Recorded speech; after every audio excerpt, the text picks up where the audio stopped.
People were perhaps days away from losing their jobs without the new trade deal between the US and the UK, the Trade Secretary has indicated. Jonathan Reynolds told the BBC's Newsnight programme that we were at risk of thousands of people losing their jobs without an agreement. Sir Keir Starmer had earlier hailed the historic accord. As part of the agreement, US import taxes which had threatened to cripple British high-end car makers were cut from 27.5% to 10%, while the 25% tariff on steel has also been removed entirely. The blanket 10% tariff imposed on imports by US President Donald Trump as part of his sweeping Liberation Day announcement remains in place, but talks are ongoing in a UK effort to ease it. Mr. Reynolds told the BBC that without the historic breakthrough, we were at risk of thousands of people losing their jobs. Asked how quickly that might have happened, he said we were very, very close, and pushed further on whether that meant days or weeks. He replied, days. This was very, very serious. It means people would have lost their jobs without this breakthrough and it would have been a real economic hit to the UK, Mr. Reynolds later added. He had earlier said the US was an important market to firms such as Jaguar Land Rover, JLR, Aston Martin and Bentley, and that a 25% tariff was a very difficult business proposition in a competitive industry. The general terms for the agreement were published late on Thursday, and stated that the UK and the US are beginning negotiations to develop and formalise the proposals that have been made. It also suggested that either country could terminate the arrangement in the future with written notice, and it could be further altered in the future at the request of either side. On request of either country, the United Kingdom and the United States will consult with a view to considering any changes that may need to be made to this arrangement to ensure that it remains mutually beneficial, the general terms for the deal say.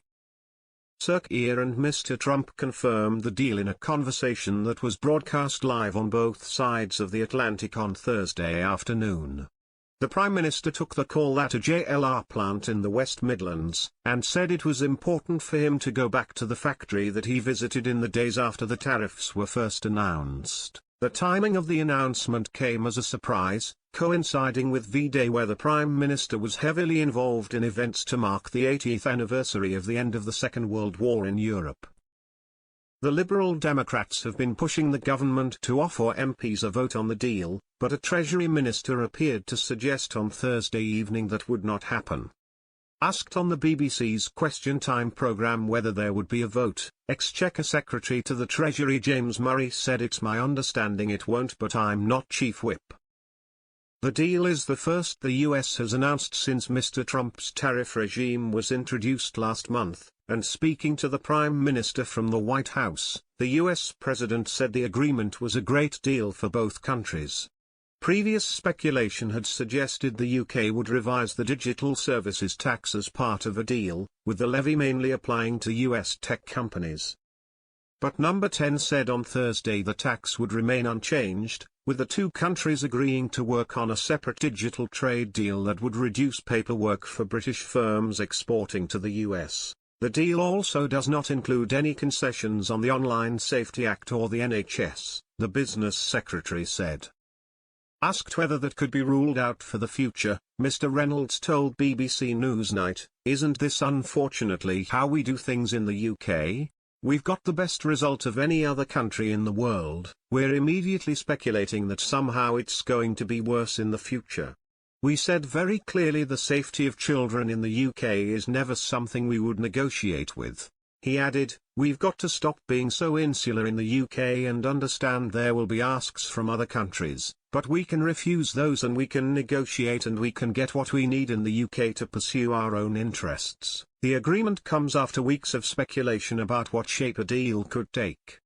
Previous governments have attempted to secure a free trade agreement with the US, but with no success. However, the impact of Mr. Trump's tariffs made it a high priority for Sir Keir. Chancellor Rachel Reeves said she was proud of the Prime Minister's role in getting the agreement over the line. She wrote in The Times, "There are those who would have advocated we take a different approach.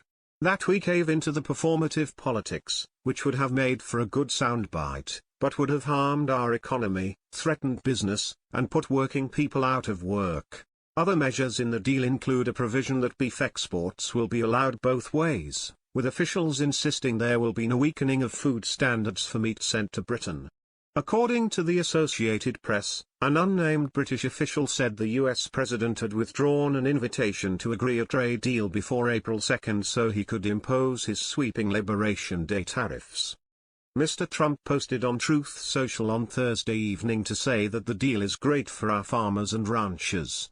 The UK will also have preferential treatment whatever happens in the future when it comes to pharmaceuticals, as Mr. Trump considers import taxes on drugs and medicines. Conservative leader Kemi Badenoch said the UK had been shafted by the agreement, and one of her MPs suggested Mr. Trump looks to extort from people. Graham Stewart told Question Time he does not think it is a great deal. He said, "The truth is that's what he does. That he seeks to shaft people. That's his business career, isn't it?" "It's what he's done, Donald Trump," Mr. Stewart added. "He seeks to extort from people, and that's what he's done. He's a classic kind of bully, and he's the worst face of capitalism, and he's taken that into the most powerful country in the world."